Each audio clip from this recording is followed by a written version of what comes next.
Talo fatu pa ia o whanga poto nei whamon moe. Sunga whawhenga mo tō whatua. A pia foi le malu e kare sia te itasia le worship center worldwide. A talo fatu so pelo Yesu ke wiso te ao lea sa. Aso whaapitoa mo tapua inga tātou te whaitapua ia e tātou tua. Mo le atu vi inga ma whaamanu ia te. Ia maro soi fua maua, maro soi fua lau lei. Tātou au lia mai fua lea sa e le anga le ma le lofo le atua. E ui lawa le asuinga ua ia le tātou lau langi. Ia. Ai tātou te le tua lawa le anga fia whaafitai le atua lo nā lofo. Malanga tau singa ia ma le lofo le atua ia i tātou le aso ma le aso. O te whatau whatuai lau sunga misa ia whanatua e wherina whapea o senga to ina. Ia mwhai au malaba le worship center worldwide. A talo whatu e te auto nei tai au fau mata o fie. O le tai o la sa o tapua inga. Ia u whabena o na sa huini ia tatu au lotu le tasi. Whai talo whatu fo e sunga i to ina. Ia mautou whatua whapea o senga te akono.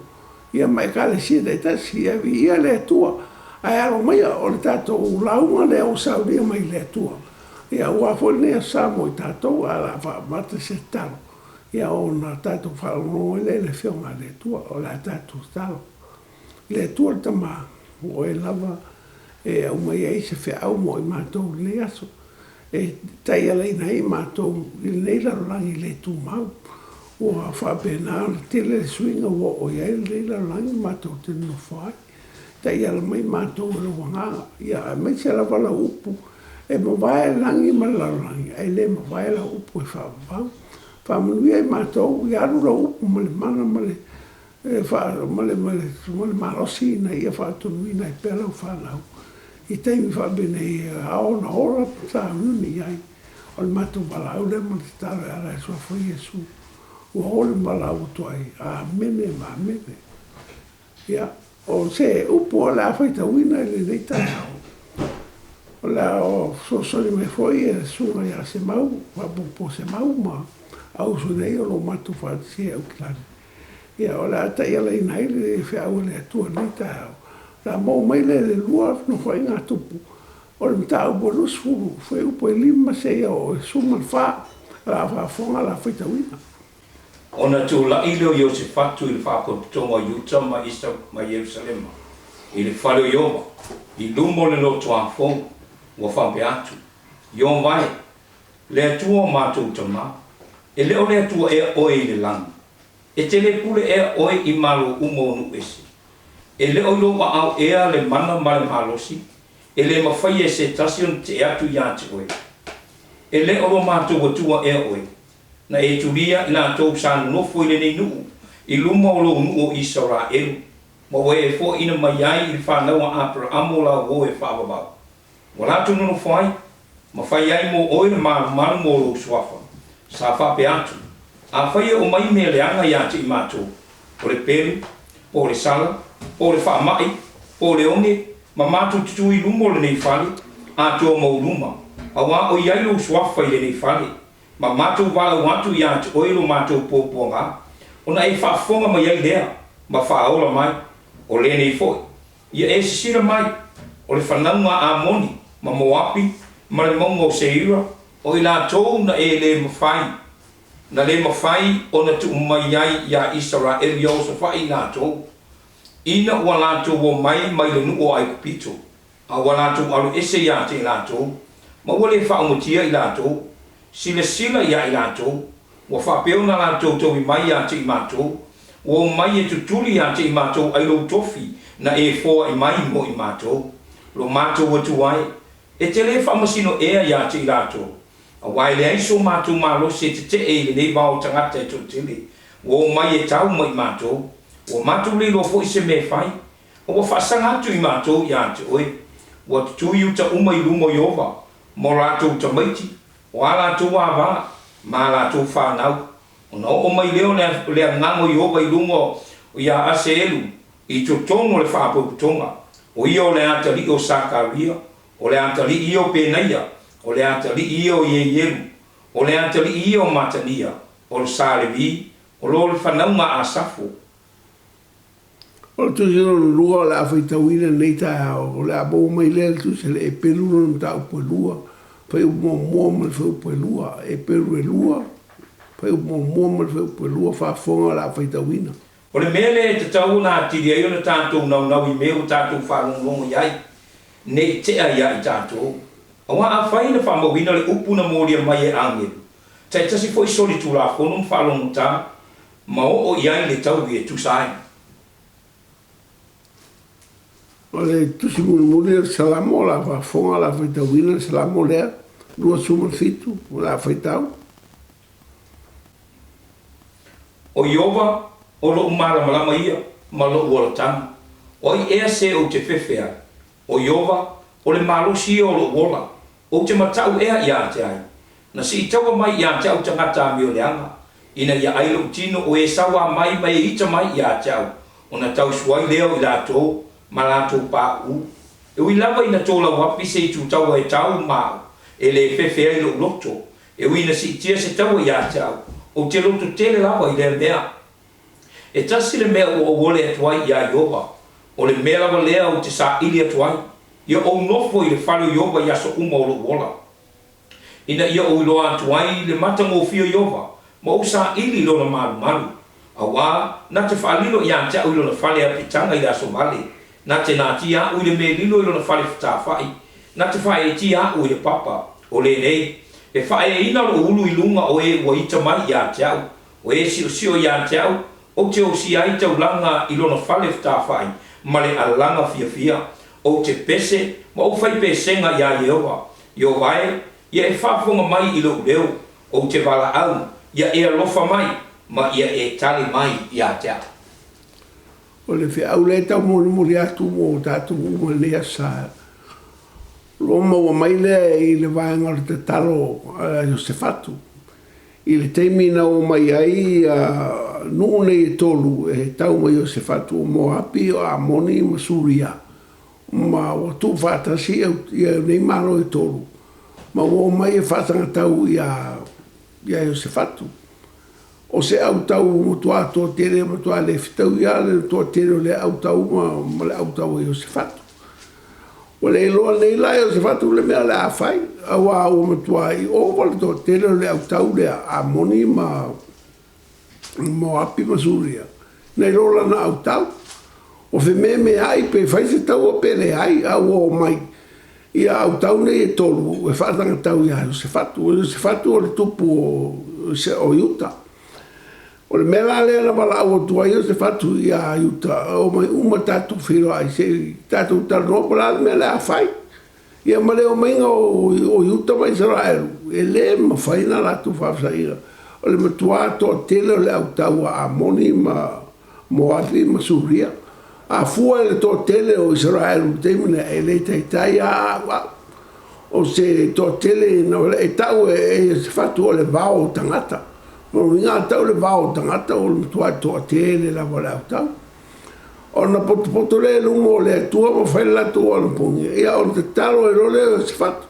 O te talo la le o se fatu. O la whai ma e se vanga o te talo. E whai lea ma whi au i lima teite i nai tātou le whana o le tua i temi whabene o le oranga leo tātou o ia i lungo nei whanga e lele.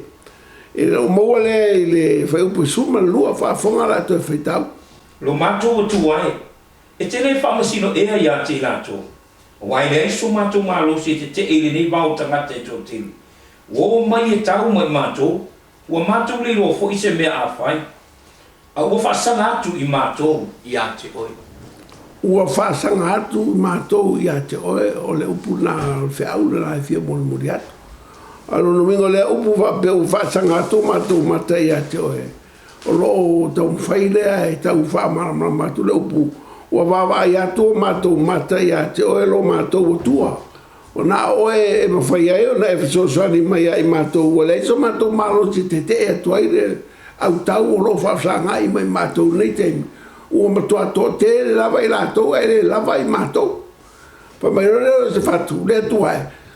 Le se malo si a mātou, mo te leo whai parale mea la whai toa toa te le au tau o mai. Ai o nei whasanga mātou wawa ai mātou e te oe parase mea e te whaia. E te sosari mai ai mātou. Ora winga la fe au nei tau fa mai ua mawa au fasang sanga tu matu mate ya te o Iova. Pele me ere na u tal fe ngai mo tatu vai tau. Ai mai se leila langi tatu ai. O mai nei fa mai le ai se tali le a foma. Le ai se tali malo. O uma malo e le se le malo fa bela o mai ma se vaccine fa e tali fa fitau. Na pawal me le fai malo le loka o wale le au te feo loka tangata o sal feo o la vale o fatau feo o poloka uma aisa o no le ai se tali anga i fa mai le o pule al fa mai tangata mo soi fu mo tangata ola ia le mela la fa me ro tala se fatu le tua o fa sanga tu mata ia toe o tala fe ngai ale nei te talo ma tato vai tau saro foi o le te talo le tau na e talo ai le sunga ke usiano le tua o le iso mato malo si nei fa mai na o e lava o mato fa sanga tu iai fa mole e so sali mai no mato vai ia pole ase me o la fa penal fai ia o le tari mai le tua ia te o e nai lo me ai mai lo me fai so ai mai no so popole ma tu vale ala ia wala umon fai mai ia se senga male tawa fa sanga ele stupo Israel we ia skia male Dios san rivi wala tu le tali livi male au tau tu ato te lava o fa sanga ngai ma skia ia o vesia to skia mo fa fefe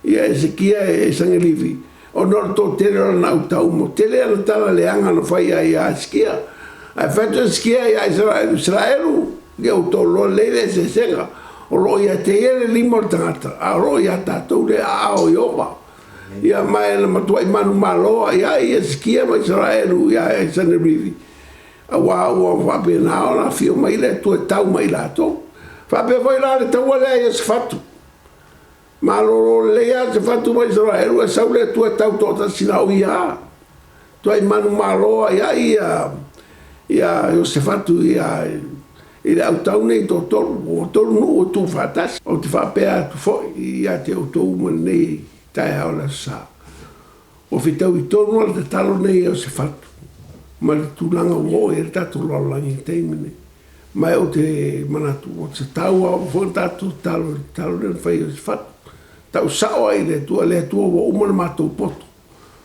o umar matou ta mai o le ai se tari o le ai se fumai e sau se vai la au mo I matou au le o fa sanga o matou mata I atoe na o e lava le tua te mfena e so sali mai ia I matou I te mi fa pene o umar e fetai po ala va me matou te ui ai pe o ai fa mai o onge o taua to se mea pe mai amato te talo atu le fale nei e te whaafonga mai tali mai no winga la o le fale le malu sa whai e tā vita I nāna po o le teimine o mato tino malu I o le nganga paia no winga la a wala au atu mato whaafonga mai o le tama a wā o mato o malu o roi a ile nganga o lau fio mera lele atua te talo o mo lau ke shalo te talo I le atua te talo na I o se fatu mai tau sao ai I le atua o umona te mai o tātou lei se mem whaita na tō whaia se vana ngā le atua e fio mai o le tūlanga la o iai nei tātou la langi tēmu nei o umona le poto fo mai la oi ona feo tisi fo mai sa tau mwhai e so sani tata a o le ai te soi fo mai o lai sa se iai le atua e ma rosia tu se tangata la langi nei pa mai tala paulo se o te mita I lo le tua ma rosia lona mana o le teimine e tu lai e le tua ia te oe e so sani ia te oe mai o te whape atu malava e tatu whasanga I le langi e le langi e mo mai tatu so sani le wha mai nei e le mo e nei le langi wafe mai o e le se la langi oe o tangata no fo la langi e le se la langi oe o tangata le langi e le EPERU su tonu fai upe varu o lo i se foi upu tua matautia na sao le lei whaafonga mai le la Faitautusi i le su ke riso e le liu lava ia o ana nafi ma le so e o fo'i le whaavau. Fa mai o le tua le tau tapu ai, e le liu o nafi o le so whaavau, a whaia o ia na tari a Israel o nafi. O ia foi e tari a te o e teimi nei se o le whaavau. Lo no vingo le atua le tau te o una iai, na te mawhaia o na whaia i po o te whatu. Na te whaia o na whaia ai tātou i e teimi whapenei, mele e roto te. O te roto vai o roso i fua le atua na tari a te whatu te mina pala o tuai. Ia i o se whatu masai u tā, i le lātou whawhitau. A whaia le atua nana sao vinga whawhitau i o te whatu. O le atua fua le nai sao vinga tātou whawhitau i o tātou whenga i te mina. E ua pole, ua le atua tu vale, ua le me ai. Se ua le so na, o so vale fua. Ai o so vale fua, ua le pole fua. Lo so i fua na tu la lava e na te lo le awa le tari o le mele ta te whawhanga i te minei. Pe ana tari a skia, tari a te whatu. Ia, o le me foi nai ta si tari ai tātou. O ia lava le atua ala nafi o le so e whawau e tu mau ala na whamaoni. E tu mau foi la na upu ia tātou e le aru e se ama tātou. I le whai upa suma lua le atua Faitau mo mua kolito. Le lua kolito mta upu e mo mua kolito o le no whai ngā tupu. Mo mua no whai ngā tupu mta upu e rufu riva. Al whai upu e suma lua. Le la Faitau. Mai ati o ele o loa ma le mamanu. O oi e te pule i mea umalawa. O iei fo'i lo a ao le mana ma le malosi. O iati o e fo'i e whaaterina ma wha malosia tangata umalawa. Io e whamaitala te whatu le tua o le iso matu malosi. E whawhtau ia e au tau mto ato tere o le wao tangata lo o mai. I le ea te malosi a mātou whawhito ai ala to. O whaisto tere au tau. Ai whamaitala vita i le whaupu le whātou whawhokatala ta vita Faitau mai. Mai ati o ele o loa mai mamanu. O oe e te pule i mea umalawa. O iei fo'i lo a ao le mana ma le malosi. O iati o e fo'i e whaaterina ma wha malosia tangata umalawa. Whamai a Davita o lo a ao le mana ma le malosi. O e fo'i na te wha malosia tangata. Lono mingo o le malosi rei le atua. O i nā foi tau te malolosia i te mi whapere. Amen. Ai leo le wha mai whai tātou pe tātou e lei se wha moe o iai. Praise the Lord. A o le ewa mai tāla tu spaia o i a o le atua le mana ma le malosi. O i foi na te wha malosia tangata uma o loto vai. A whai vai, wala au ro tua. O le numela le atua le toru. Le whai numela na le telefonia le atua. So si teimi a te fi telefonia ai. Lo li ele mia toru le la whai tau atu. O le whai upe toru. Pea whai ua e le iro le numela le atua. Toru. E le tas. Ale toru. Ia e wala au mai i anta. Ono o tani atua i lea i anta. Oi. Ma o whani atu i anta. Oi o me te tele ma le whaina tā. O mea ua e le iloa. Ia, mai le atua. Wala au mai au numela na. Wala au mai. Wala au mai o kare kule ia ke. Ai le wala au mai la moe. Ele ai wala au. E ala ngare kai mai whamai e Jakopo. Se o kule mo o kule hole i le ku. Amen. Anga o ko karo o ko moa. Al menga ku pe o ko kele lo ko le anga male kam foi soli le. Ai la lo ai le wala au le ku. O le ku. I le LUKA e suma al valo foi po no so fikulo ku sei u ngei o ke mi Yesu le fai kwa. Po la ka Yesu. Ke mi va bene. O fetala i atu ia, o mea i le mawhaia e tangata, e mawhaia e le atu. Ia, wai whaafunga rao e. O mea e le mawhaia e tangata, e mawhaia e le atu. La me le o nge coronavirus le mawhaia kanga. Amen. O le aisa fō mai. Wo ai fō mai inga la ko mana me le o whioki a. La o whioki. O la ko le mawhaia. E ao e ke mawhaia. Ia, o kako lo leia o le skari. Ai whamai la, o le mea ngaka e kako marosi. Wa a maka i le hua. Amen. O le mea le mawhai e tangata. E mawhai e le atua. Ma la aula i le hua pia whai mawhai e le hua whai. Ai kere mea la ilo e oe ke e mawhai e le hua e whakanga fora pa pe fori o mai e ke masa usaro i le hua le kau ke o mai e. O le mea ngaka ko amaka i le hua. O le mea le mawhaia kaka ma Yesu ele mawhai e ngaka ai mawhai e le atua. Wala aura i le kua e le o ka hoko whakankari ke mi o mai roki. Wala au i le kua peo se kasi uso le alo whailanga o ki ngonga lunga le YouTube. Ka hoko lawa e saurukanga. Saurukanga whabenga so sonye ke he o ke minga koe o lai. E ai sua e o ngaka o le kua nganga alu ia ke ia. E mawhai e le kua o so sonye ia ke oe.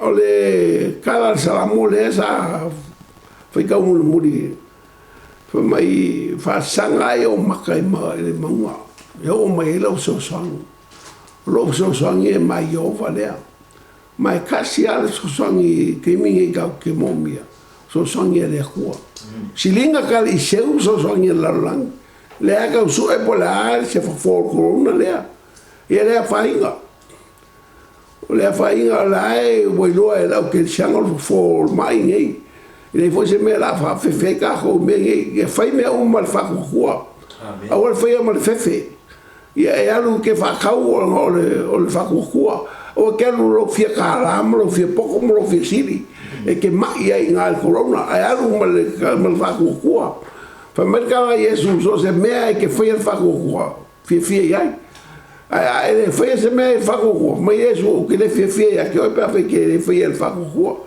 o que alu fai fia pouco mal fia cara mal fia malos alu mal fa ko fa nga pe kula fongo malo o fe ai o fa le lulu fa ma fufia ma afule afu mal pofi o fe ai e fa benga fa nga le ma fa ka uma la va o ye la kola la ni gaming ai nga kusinga e fa lo ai le me ka un fa gaming o le mea kau whai kemi vai le hua.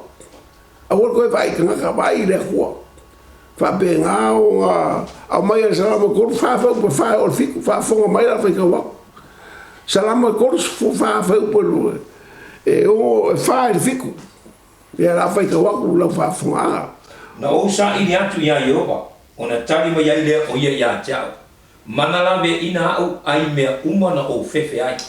Na lato wawai atu ia te ia.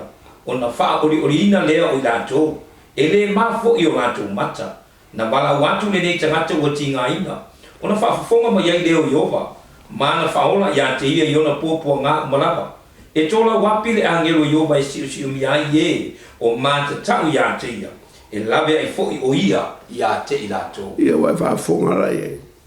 O le kaimi ange o ke pole o ke me ai o ke whapenga o ngai alu le se pai ai. Al ke me nge lo fa sanga de langi mai ka kalo i le ku so mai ia ma de loko maulalo fai me ma le fa ku i le li ia fa be nga e para au ia yo ele foi fua que nga ka para au ia yo amen ma va ai ia yo i ke me fa be nge lo ranga e o fa be nga o ma lo ke fa be nge o le lo me o so ai ke o so ku o mo le vero vai ki fa ai ma nge lo va ai lunga o inga mo wai per salamo se la ko lua se la lua ko fa mo lua mal ko fa fonga mai la fa ka wa wa fa sanga e o mata ia te oi o le afio i le lang fa uta fa pe o mata o na tani wa vai atu i le limo lato matai e pe o mata le o no fini wa vai atu i limo lo matai ta mai tai e fa pe o tato mata wa vai ia e lo tato o tu o Iowa se ia lo fa mai o ia te tato ye lofa mai o vai lofa mai ia te mato a wa o matua I no sia lava I mato e vai malo la e fa mai ka a Davita o ke va ai I limo o le o na fine o ke va ai I le a o ngali a va me la o makai a va me se me na vai e o mak na ke va ai ke nge ki o ko mo ele va ai o fine ma limo o le khua si nga va ai a o le khua e mangi ai lo langa lo le me se le me ke vai ai amen si le a o le khua ke le a se va ngi anga le mo ai ese como fai agua que pura le me le como pura ai ma le anga solo me fa le ko uma era langi o ai si lo va ai a o le khua o ye fa mo anga le khua ke le mo ile kusia yo anga suka se fa kasi o ye le si me o fa benga o sa o ye le khua con o kuspa ya mo ka ko Ona latu ave ese leo le maa i le mea na tuwai le uoti. Ona te pa e leo fofonga o Yesu wa whape atu. Lo tamai o te whafte yatu ya te oe. A wawa e whafonga mai ya te a. I le kaiminanga kau po e Yesu whakula saro mai e woki. E wako Yesu rong kua finge. Ai whamera kua finge. Lo wali e. Se maniero loko aua ko e whea ngā mea. Wa po e whalo kua ngange kua mau kua mangongi. Amal mole lumo sale vara si pa ko e fio akui e fa ora mai ro ko ngangi a vese ma ko mo ro ko ngangi o fa poka o ko mau ai fa mai eso o mele o fa ko e ke o anga e ka ko mai o au o le li o ko ku amen ya e fio ala me va ko ai le ka ko ngor ke fa singo mai ro mal me ro e ko mau ya ro ko le su fa ko vese ma anga vese ma fa mai ke pa le rangi Yesu amen o le kaiminge ke pa le rangi ai le o vai le rangi le sau me mau mai ai le rangi ke pa le rangi ko ve ka ma la fa punga fa mole o le te pa e le o ke riso le rangi ona latu ave ese le o le ma i le me na tu wai le woti ona te pa e le o fofongo Yesu wa fa pe atu lo te mai o te whafte yatu ya te oi, a wā wa e whafonga mai ya te au. Lo te mai, whawhakai aku ya ke oe wa e whafonga mai ya ke au. Maanga ia ke ringi u. Mai o ke whape aku i lau sunga le whinga ma le kari o le kua, ke pai le rangi. E ua e sere me ke pai ai. Vai le rangi mai wala au i le kua, o i ngai mai e lau sosangi. A mai e so so kele mo e I kaimi fa be nge o langa ma la rangi mo ka ko yai e fa be foi le yo nge sufi foi mo mo o koro wa petala yatu ya me Yesu ona te pa e leo ona fofonga I le langi o fa pe atu lo tamai wo o mai laso tu mai le bi inga lo watali ina ia tu watu fo I lo watali I le bi inga ya tu oi a wa e fo mai ya ti le pule tangata umalava ina ia watu ia le ola e whaababau ia te ila tōku malava na e fo ina mai ia te ia le ola e whaababau fo ile nei ia latu loa oile atua moni atua tasi a tua male ua e awina mai o Yesu ke riso lea I le kaimia o whea ngai a Yesu ma le luka ki ngai lunga sa kaurongo le kaua moinga sa lalangi ko kere e oi mao ke pa Yesu le langi ma bala au nunga ma kumaia kumaia lo mamalu se eu fa uma le mea ngau sa wai mai o ke fa pea ko foi a foi o la finga Yesu ma la kari o Yesu fa kai le mea foi lo wali ma ko kala Yesu fa pea mai ele sili le makai I le ngau ele sili a o ngai lo makai o le mea ngau I le makai e ui e foi la o o le a foi la mea foi le makai o le mea foi ngai ka foi la o a foi ngai ke pa le langi le makai ke pai le langi le wau ale o ke pai le langi le makai a ke pai le langi le wau o le fitau ke la me va pena a vai a ke pai le langi le makai ya ke pa foi le langi la wau o vala au le langi pe o vala au ke suru kama e so mai ile nga luenga e mo fa ko su fa fo mai ole ka ke a nga e kula la fion ale ku fa ma ki ngoia ke ma so ya ku re fa o ko mo ya ke I lau mea whai koe ngā kaimi whapengei o kako wo I nga ko la lang. Ngā luenga ka mua wheu po e smuru matuka si whaponga la whai kawa. wa la tūtul mata ia I le langi a o fioa e o ia whauta foi o tangata e tō lua o tutu mai a te ila tō ma ofisina wa la whai mai o tō tangata karila iai se ale mea tō te tutu ai ma wawa ai le langi o Yesu le nā wa awina e ia te o tō I le langi e fa pea ona to e fio mai uia pe ono na fio atu I le langi na o tō wawa ai iai O le mea mo mai ange o wawa ai rau ria langi o wawa ai langi o ngā kai masau salo mo le leke kou ai maa ngai aro wa ai le langi mo le kai kou mo le masau mo le mau kingoa e o le wa ai mo le masau salo o wa le mea so ai o kumai o ange o le kua e ka o mai le vai ke le o le mea ngai ai ai lo le ai le kua wa ai al kai kou mo le ai al kai le kou fa mai ka la ange o ka le ai va le ai o nga la wele va le o ka le kadi lai vale ai che vai ngari na fio ngale fu poi se male ai ngani menga E pe ua. La fai mai. O tō tangata kalilai ai. Se a le mea tō te tutu. O ia se whafkaira o le lau e kua le wale o kalilai ai. O kantia. Aio e ngā kaltia ngau e kaltia la wale ai. O le kari ngā, o le menga ngā ringa o mai angeru o le vai masa salo lau kalilai ai. I le vai le kua waku Yesu le rangi. Ape mai le o angeru. Pe ia o ngā whio mai. Whapea foi ngā koe a vese. Whapea ngā foi ngā kua sau. E koe whio mai ai runga le maunga o liwe. O le mera lea ia vai ai le rangi. Se le ia me ke maua pēr vai le rangi. O le vai le rangi. Ia ngalpawane o le mea. O le whakarikale se vale le ke aru ai. A le ea se vale le ia vai rote pāpau e. E arono ngai Samoa. O le kako kusi mulmuli o le kakale ngā vai le rangi a hoki awa. E se foi langa i koe ngā vai e le rangi e whai kau ngā lua ngai fiku. Whaupe lima whai, lima. Wa whalunga na tō ia upu. O na matualo toa leo i la tō. Wa lili wau fo i o la tō difo ia te ia. A wa tumu o ia i le anganga ia. Wa polo toa i le langi. Wa ilo atu le pupula o le atua. Ma Yesu o lo utu i le itu tau matau o le atua. O na whai atu lea whauta. Wa ou loa le langi wa awa noa. Ma le atari o le tangata o lo utu i le itu tau matau o le atua. Vai le maa i le mea vai i ki whangu. Vai i ki whangu e vai haku le langi wa awangoa. Wa ku Yesu i runga. Ai kera reimi whamai e sau whai le kua le au kam kau o Yesu. E sau whai le au kam kau o le kua le kama. Al kaimi lea. Wa vai haku i se ki whangu. Se wa ku Yesu. Wa umar sau whai au ku. Wa fisiri. E kua ai Yesu. E kua sau whawhiro ai se ki whangu wa le ra malanga kula ngā waunga. Amen. Whauru whale se ki whangu le mauko le langi. Ia le langa wa vai e se ki whangu le o ku Yesu nua. Amu ia se ki whangu ia.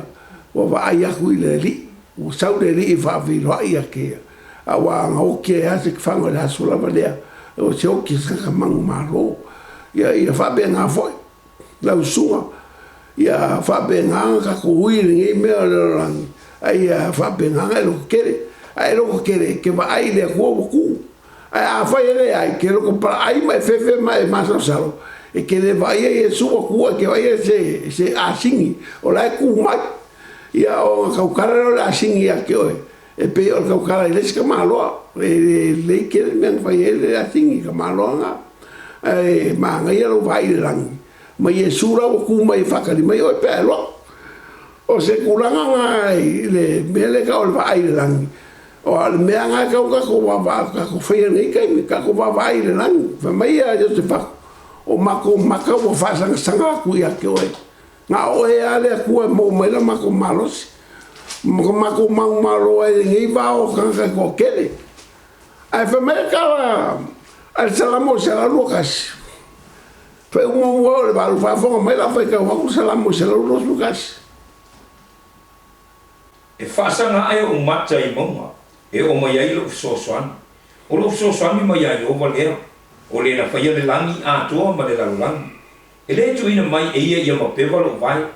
O lo leo e le tu ni mola mai ia. Whauta. O le leo ia Israel. E le tu ni mo ia. E le mo lava. O Yehova. O lo leo ia. O Yehova. O lo Paulo lea i lo bitu tau mutau. E le teia oe e le la iao. Po le masina i le pou. E leo Yehova ia o i mea lea umalapa. E leo mai o ia i lo wanganga. E leo Yehova i lo fafo ma lo fale. E a mata mai dei lava. Ai o i le whaababala. O ke whabe aku kusa man SALAMO ngā. Po le hale kua i ngā whawhika uri o lo whawsanga i le kei mirarangi i le kaku i ai. Mo o umare kari ai ofa. Amen. E fia mo o so songi, wana au i le kua. Kepa i le rangi mai wana au i le kua. O le kua e a mai ele so songi. O ia foi e kari lo whawhika uri o lo whawsanga i kei mingi. Aua ke pole o le vale, wana au i le kua. O ia ke a mai e ake oe. Ia le kari o le whawhika uri o lo whawsanga. Ai le lo whime me ai. O le kaimi ke mo mia ai. Ia so songi le kua lo kepa i le rangi mai wana au i le kua. Amen. We fix our eyes on Jesus. Mai ia kau laira vai le ri. O le me wanga le mo mia i ma ke whape aku. Le a lawa le whawhikau ri. Se vai kau mai le kusi. Lo se tol fo mo lua.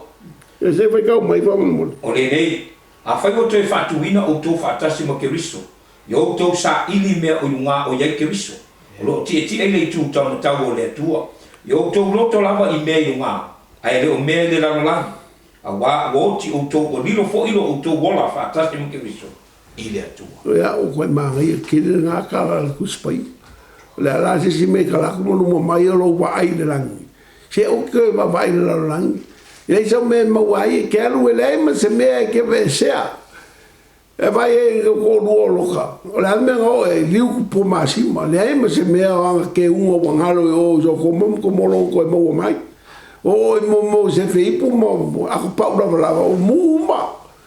Ia wale ku po masima le awala. O fese o mo se fa finge walu vai il falo kanga e ai ko kepa mai maka. Se ame o kepa mai maka. Mereka se makoaina. E Viliamu au koe la unga e rei kepa e kōrua roka o ngā mga au ngau karinga mga ngau lima. O mako pa finge ara kepa ngā o masa saro mo lesi mea o fie lope mo i e pele mo. Ia o whakuro i e sao raro o winga la o koe mo kele mea o masa saro mai o e ia le masa saro ngai finge. Le ke voi o iska maroa e le ia se me kupo a ke o masa saro pale foi ai. Ia le a whainga o le paua le vai o ngai fa finge. Ia fai o se finge masa salo solo mlolo. Ia ko lo mo masa salo ke pa lang fai ka kalo ile ko so do ia ke o. E ke o fa benga o ke o ka malo nga ke lo mofo. E pa fai la me masa salo pe na lo masa salo ele se be ko. E me vol nga masa salo me ko po me le ka ko po o malo se lo masa salo. Fius ka malo ia ke o lo masa so. Ai mahai alo ka kong roa. Ai kepa langi mai wala au le kua langa umelanga ka ua kolfia foi.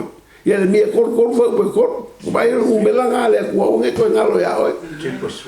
O le kor o le umelanga le kua. Ke wala au ia i kani mai le kua ia ke oi. E fai waku ia kako le upo le kua ia ke oi. I le kolose. O lom ka upo e wha. Fai upo e lua e whanga ka leongo.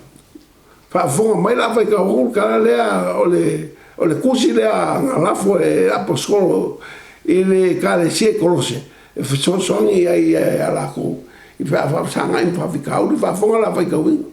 Yo to fina finau le tatalo ia matala i lea mea ma le whaafitai ia tatalo ia mo i mātou foi ina ia whaawanoa mai e le atua se fai tuto o le upu mo i mātou e tautala atuai le upu ia ke riso salilo ono le foi no tia ya ina ia o fai lo atuai fa pe o tau no tau tala atuai ia saba vali ma le poto ie o itua ma fa ngai le o tu waso le nei o langa ia le no o tu upu ma le alofa ia fa mai i le masima ia i loe o tu ona fai fa tau se tali i tangata tai to tasi o malau ia se upu ngale ko le ia sa i ka ko e ka le si a me feisi o ko su e fa ngai am farku ia ko mo ko mai ma ko kalo ia va be mo mai se vale le bo ke o isamo ia mai va be nga o nga le mai le ko e ko kala ngai ka fina ai ka ko fe vai o le ke nga lu nga le ko fe fe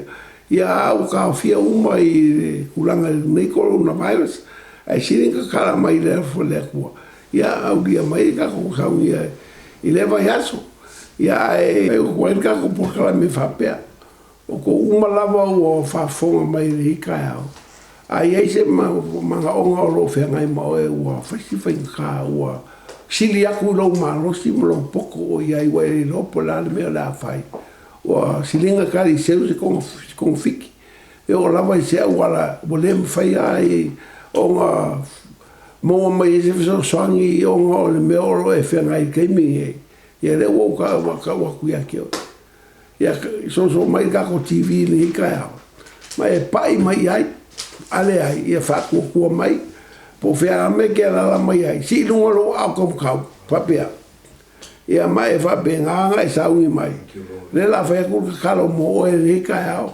e fa benga so ia ku le manga le nga pa ia me le ku se fa vi ka lu fe ngai mo ia la fa ka ko ka lo a fa foi me fa ngai pai me ka ko TV Ia pe ke pai mai le lava lo lo li ma le lava ka kalo mo e ngai kai au. Le tual mātou te mai. Thank you, Lord. Fea o moli lau whanau, mātou te walau o tuai le nei te talo, pe ona whaia i o se whatu i ona teimi ona whea ngai e ia ma whawitauri, a mai te lato uma o sai utama Israel.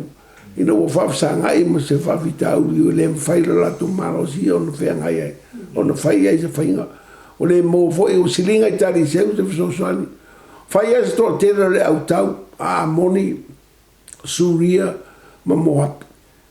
Na oe ale atua na whaasanga i aia se whatu mwhabeatu. O mātou whaasanga atu tau nawa oe. Yes, Lord. O le mea voi le atua mātou te whabeatu ai. O lo mātou whengai ma te whamai le se mā losio se tangata. Yes, Jesus. Le se mātou poto ma te mātou wata mai. O lo mātou whaasanga i fwoi ma whawhitauri o leo langa nei mātou te whanofai. E le ma whai sa mātou mālosi ma sa mātou poto no whaafiranga i ai. A leo whasanga ato mātou matai le langi. Yes, Jesus. O mātou walau atu i ateo e le tāo nei. Suafo Yesu. O alawa ni whawhitauri o whiangai malau whanau. Ia matua te lepe ma vesea. Ma ia whape naona tari mai oe le atua. I le mātou walau i ateo e ma le whaalo alo lava ma le loto mawalalo. Na oe lava le atua e te mawhaia. I le suafo Yesu o walau atua. Ia pai ane pai hifo i lau whanau le nei tai au. Fea lava le mea o lo whaafonga mai ai lātou. Fea lava le mea o lo si mai ai lātou au.